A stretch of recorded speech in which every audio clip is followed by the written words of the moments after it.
loin, amu dikpa, enga mwefe. Oh, ame boe imai. Bita suya, ani frota ni tekle. Bita suya, ani frota o tekle de. Bita suya, ani frota ni tekle. Bita suya, ani frota o tekle de. Rege fidini, amajao, obado, we. Rege ya fesere la pei. Rege fidini, amajao, obado, we. Rege ya fesere la pei. Pantalon fidini, amajao, obado. Pantalon ko fesere la pam. Pantalon fidini, amajao, obado. Pantalon qu'on fait serrer la pam. C'est quoi ça? Tu as vu quoi? C'est quoi ça? Et puis quoi? C'est mon habillement. Yo bougon yana, mais je l'ai acheté au plateau.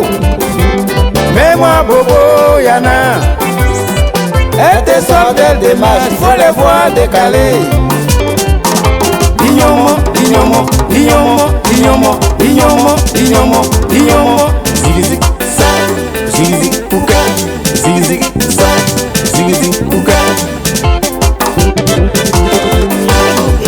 Momwe, baïbe ungro, nyanzio numale, baïbe ungro, sien.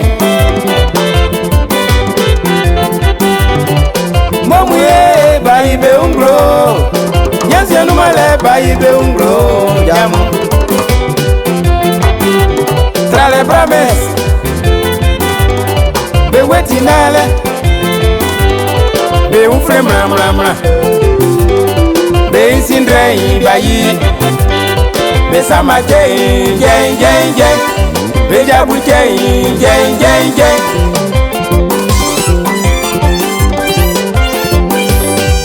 La nous en moi vita Israël, et la nous en moi vita Israël. Patala juzu ya vyo simuye, yaura o mwa vita bondre. Moba ungewa, o bondre gramason, fa ungewa mania. Ndaro mwe be ungewa owe, abresile wajou apretez-vous.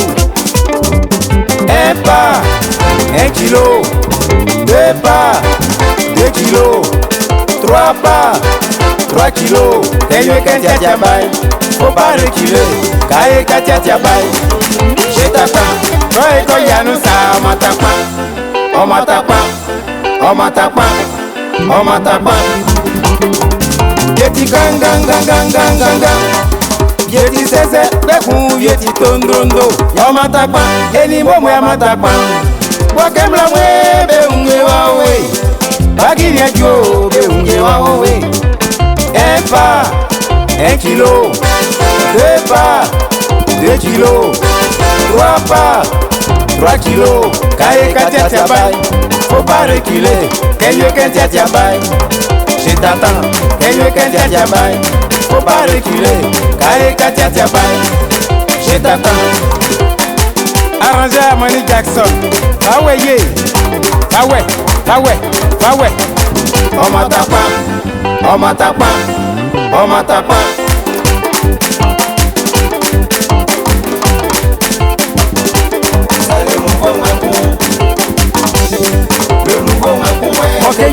Mokeje.